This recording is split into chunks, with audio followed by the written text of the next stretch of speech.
Já fui apresentado ali no Help, né? Então não preciso ser apresentado agora. É uma alegria estar aqui, sempre estar com vocês é algo que me faz muito bem para o meu coração, para a minha vida. E compartilhar a palavra de Deus também é algo muito especial. Minha oração é que Deus, em sua graça, fale com a gente, que alguma coisa aconteça, assim como já aconteceu na canção, né? Esse processo de Deus nos visitar enquanto a gente canta é algo muito precioso. Só o Espírito Santo pode nos quebrantar e transformar o nosso coração em um momento como esse. E esse é o momento que Ele está agindo, né? Que Ele está falando, que Ele está se movendo. Algo misterioso acontecendo numa manhã como essa.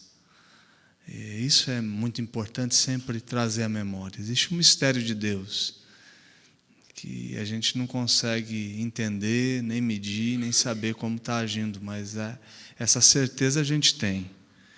E que nesse instante, no momento da palavra, que esse mistério, que essa ação soberana de Deus possa estar sobre nós por intermédio das Escrituras. Tá bom? Salmo 121. É um salmo para quem já tem uma experiência de vida cristã um pouco longa, é muito conhecido. E eu quero conversar sobre este salmo com vocês neste momento, tá bom? Salmo 121.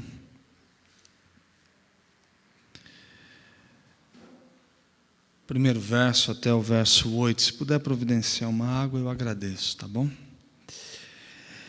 Eleva os olhos para os montes, de onde me virá o socorro. O meu socorro vem do Senhor, que fez o céu e a terra. Ele não permitirá que os teus pés vacilem, não dormitará aquele que te guarda. É certo que não dormita nem dorme o guarda de Israel. O Senhor é quem te guarda. O Senhor é a tua sombra, a tua direita.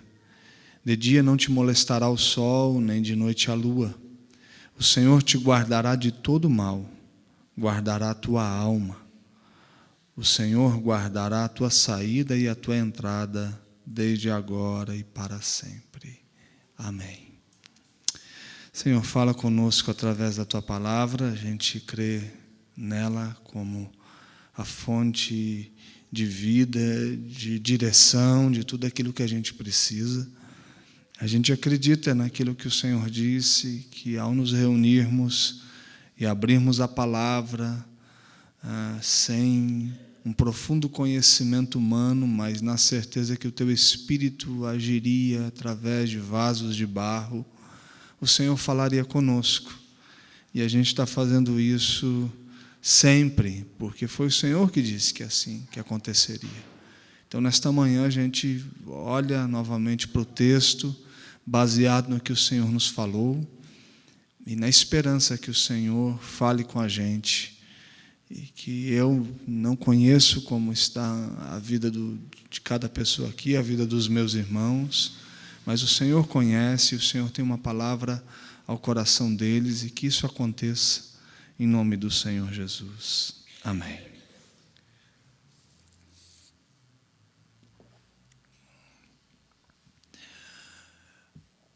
É muito comum a gente chegar a um momento da vida onde o nosso real estado é de impotência. Aquelas circunstâncias que a gente olha para tudo à nossa volta e a gente diz, não tem muito o que fazer. A situação que a gente não sabe o que fazer, que a gente não tem muito claro um senso de direção, para onde ir. Mesmo estando livre no sentido físico, as circunstâncias estão nos cercando no sentido de esperança, no sentido de pensar nas possibilidades de algo acontecer a partir daquele momento. Por que eu estou lhe dizendo isso? Porque essa é a situação do salmista. O salmista está dizendo que, para Deus, que o real estado dele é um estado de impotência, que ele não sabe o que fazer, ele está olhando para as circunstâncias, e ele está dizendo: eu preciso de um socorro, e eu não sou como os pagãos que olham para os montes, na perspectiva que nos montes existe um Deus, que eram os Baalins, e esses Baalins, ao serem invocados, poderiam respondê-lo. Ele está dizendo: o meu socorro não vem dos deuses dos pagãos, o meu socorro não vem das divindades que aí estão. Eu olho para eles e não vejo significado de esperança, onde todo mundo está vendo uma resposta para as suas angústias. E aí ele eleva os olhos para os montes e diz: dali não vem, dali não tenho resposta, não consigo acreditar nos montes que representam os deuses pagãos, os Baalins, onde muita gente tem se prostrado, não está ali a minha esperança. Ao mesmo tempo, estes homens têm a esperança neste lugar porque estão se sentindo cercados, e eu também estou agora. De onde vai vir? Quais as possibilidades que tenho? De onde me vem o socorro? E aí ele começa uma conversa com Deus no campo muito pessoal. Ele começa a dizer e fazer afirmações para si mesmo quem é Deus na vida dele.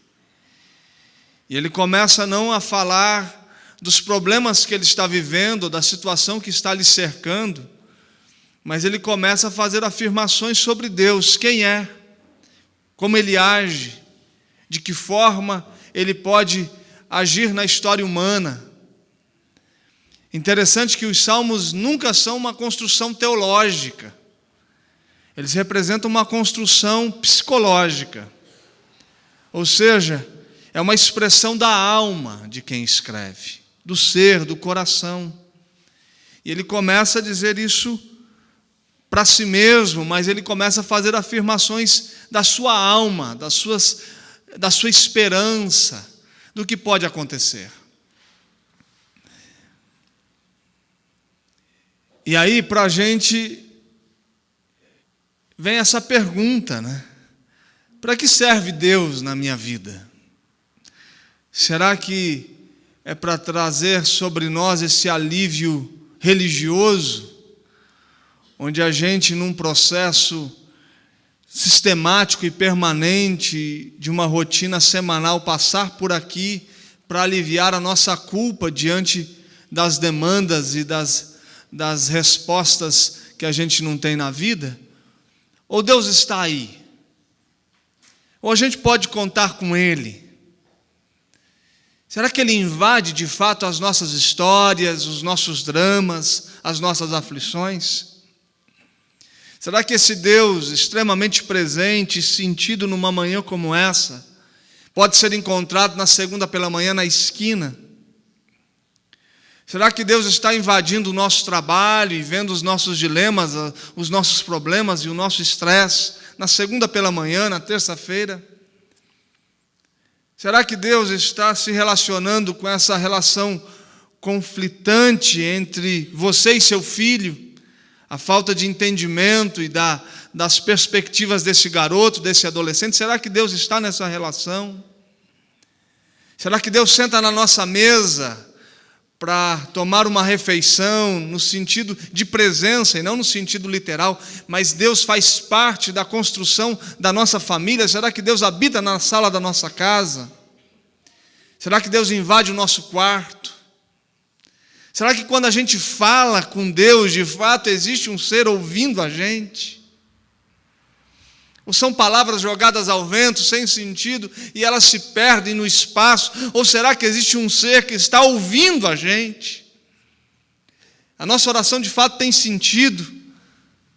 Será que quando eu falo, alguém me escuta?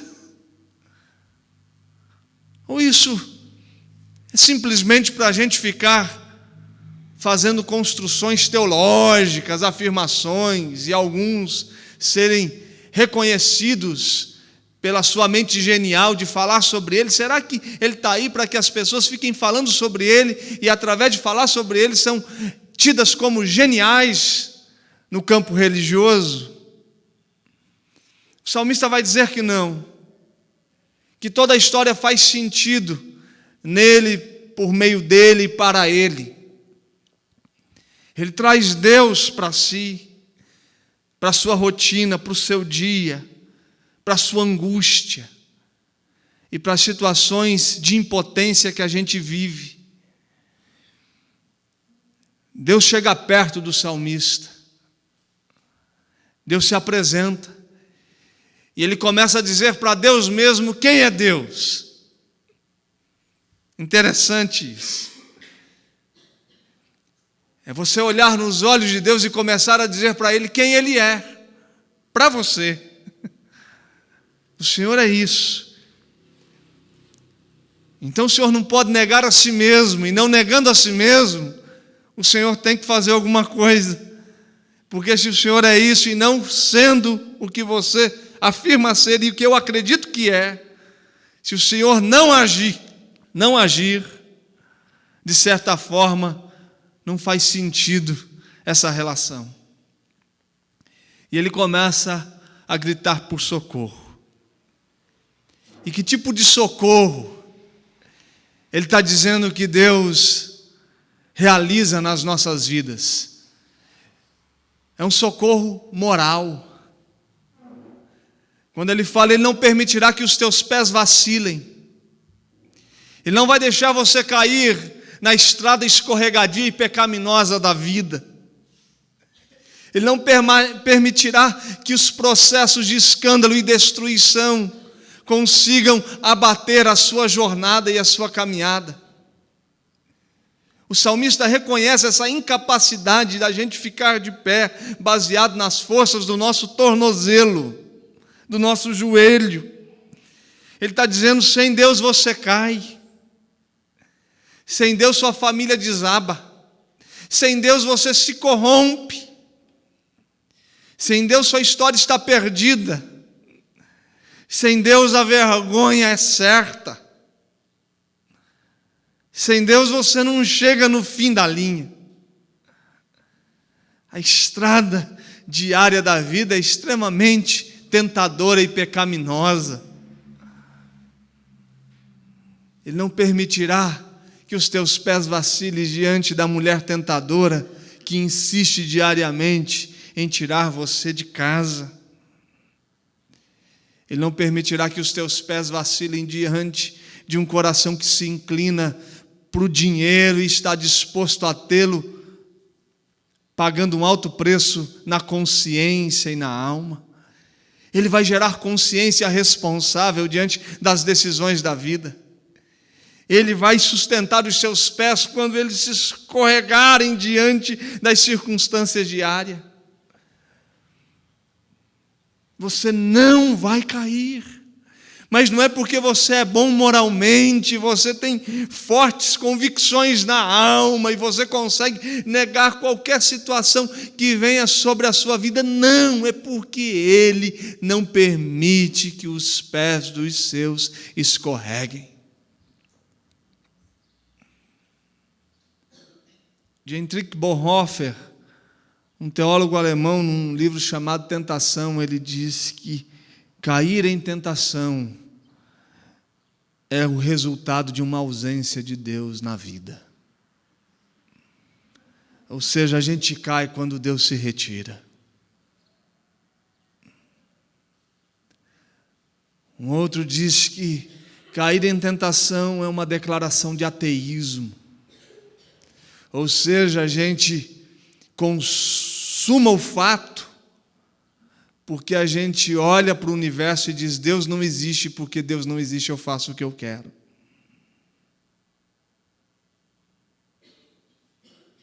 Porque a gente está de pé e continua de pé por causa de Deus.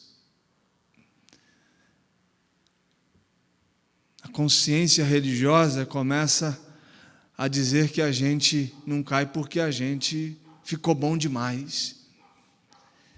Mas a consciência do pecador salvo pela graça afirma diariamente que ele só está de pé por causa de Deus, que não permite que os pés escorreguem.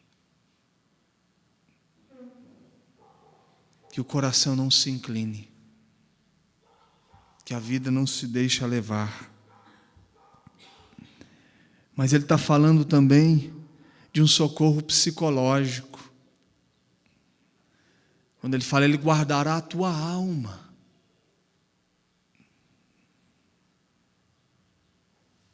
Ele guardará a gente nas nossas tristezas, nas nossas angústias. Ele vai fazer com que, de certa forma, a vida vai ficando mais leve mesmo com as pancadas. A gente tem muitos motivos para se entristecer e viver triste, não tem? Cada um sabe a história que carrega, as marcas que o mundo deixou, os traumas em casa, as palavras ouvidas, os abraços que não aconteceram, os beijos que não chegaram. Tudo aquilo que foi num processo permanente na construção do nosso ser. E aí a gente passa tudo isso e a gente continua sorrindo. A gente continua cheio de esperança. A gente continua acreditando nas coisas mais singelas da vida, simples. Eu gosto do Salmo 118, quando o salmista fala: Senhor, faça com que os meus dias de alegria sejam no mínimo os mesmos dos meus dias de tristeza. Ou seja, pega a minha vida e coloca numa balança.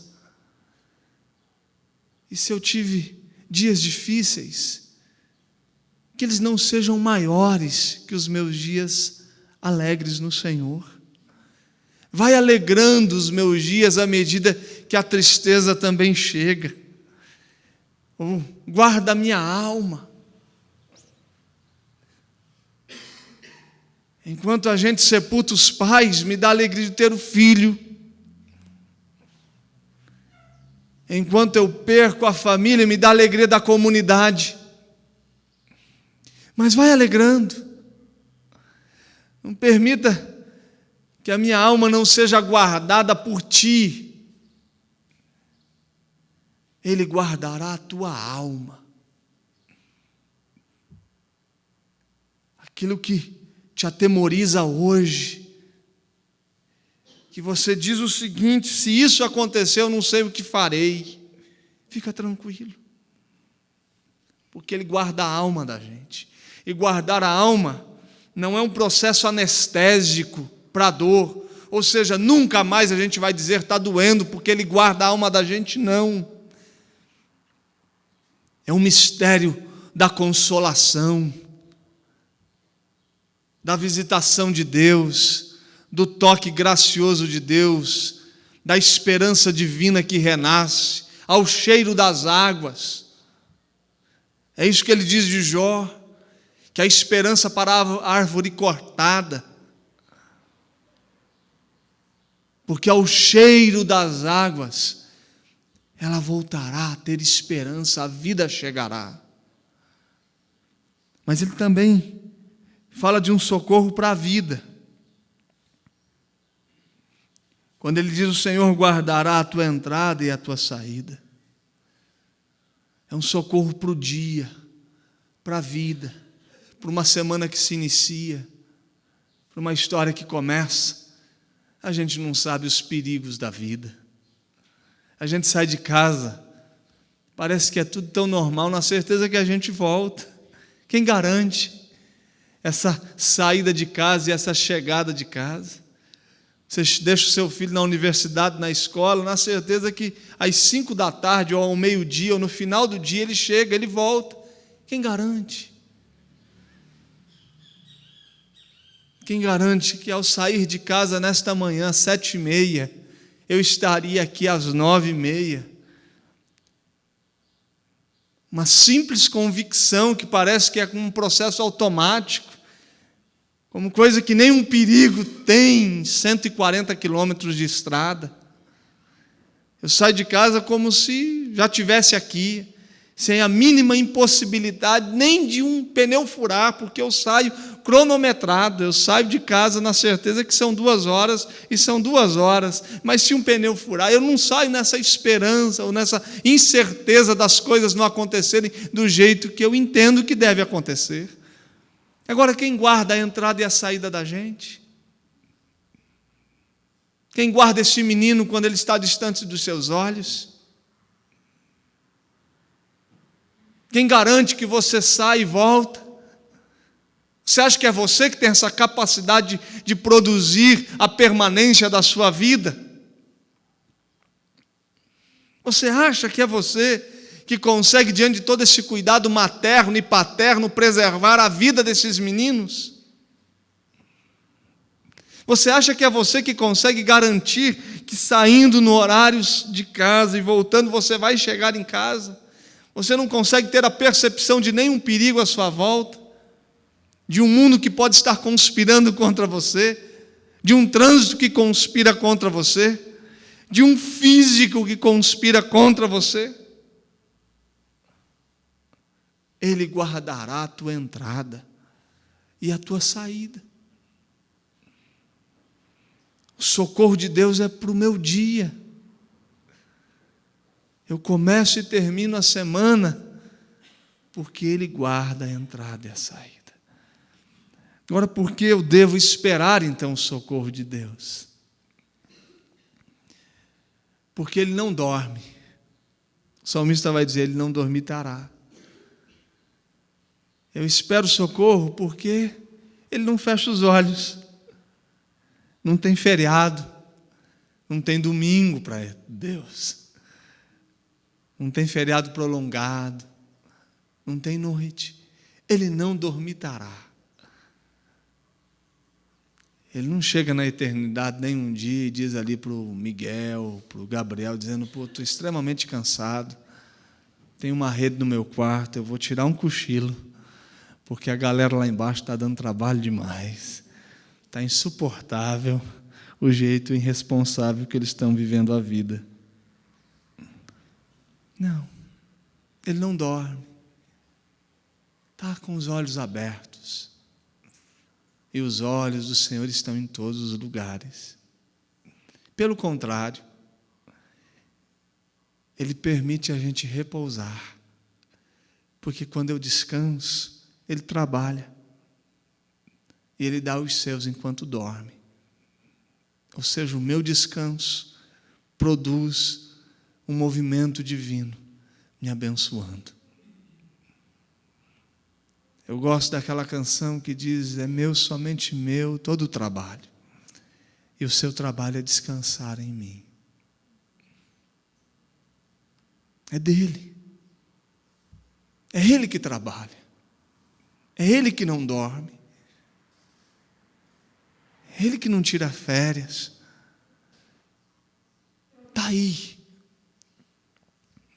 Olhos abertos, contemplando a gente, nos guardando. Eu posso confiar no socorro de Deus porque Ele não dorme. Mas Ele continua dizendo que a gente pode confiar porque Ele controla o universo. O sol não te molestará de dia, nem a lua de noite. Ou seja, essa coisinha de quinta grandeza que está aí e aparece todo dia, sem ninguém, nenhum ser humano programar, esse processo que a gente não sabe muito bem como acontece. Sabe quem controla tudo isso? É Ele. Eu não estou lidando com Deusinho de quinta, da esquina, que precisa de uma farofa para fazer alguma coisa. Ele controla o universo.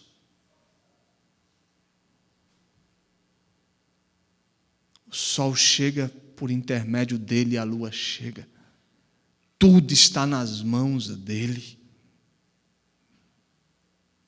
Eu posso confiar no socorro de Deus, pela grandeza de Deus e pelo poder de Deus, pela soberania de Deus, por tudo que Ele é.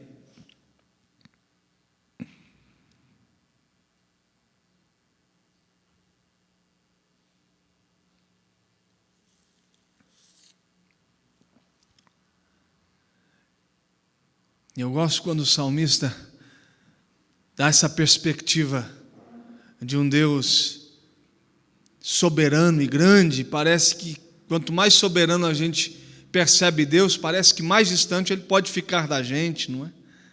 A gente vai diminuindo diante da grandeza de Deus, assim. A gente vai tendo uma percepção de quem Ele é e parece que a gente fica tão insignificante diante da grandeza, mas aí Ele volta e faz a afirmação: Ele será a tua sombra. Então, esse Deus soberano, diante da nossa insignificância, Ele não é distante, Ele está perto, Ele é a sombra, Ele está junto, Ele está aqui. Quem nunca foi criança e tentou fugir da sombra? Nunca fez isso? Enganar a sombra. Você nunca tentou enganar a sua sombra? Fingir que vai e não vai e ela ir sozinha, não é? Essa dinâmica de ficar tentando enganar a sombra, correr dela, escapar, esconder por trás de uma árvore. Ele está dizendo: Deus é a sua sombra. Ou seja, essa figura tão simples, mas quando eu olho, ela é lembrança de quem Ele é e onde Ele está.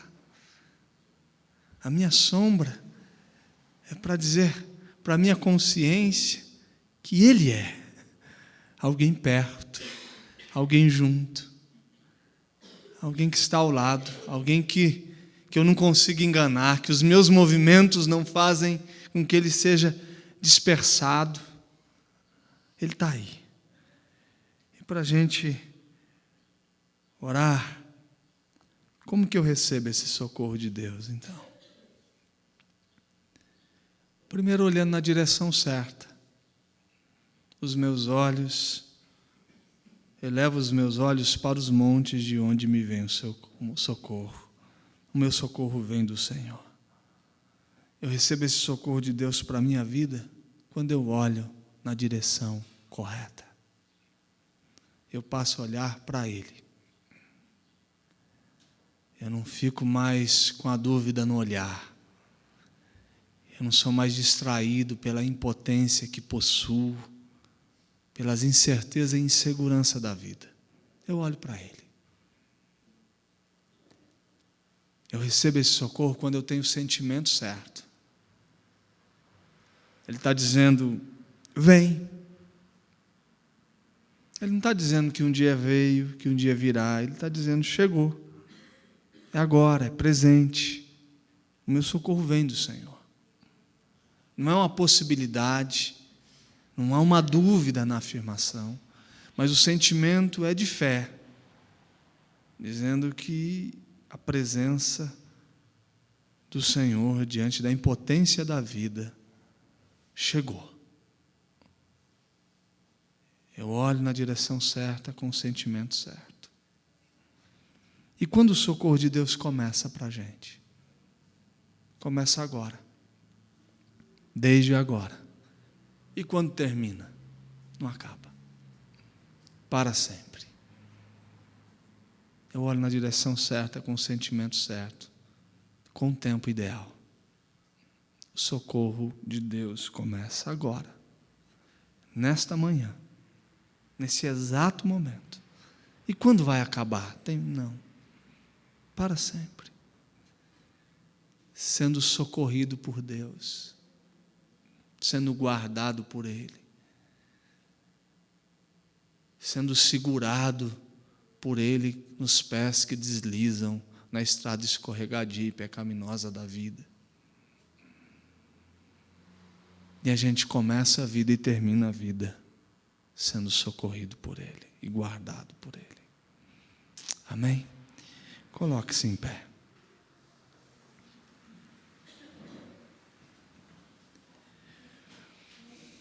Eleva os olhos para os montes. De onde me virá o socorro?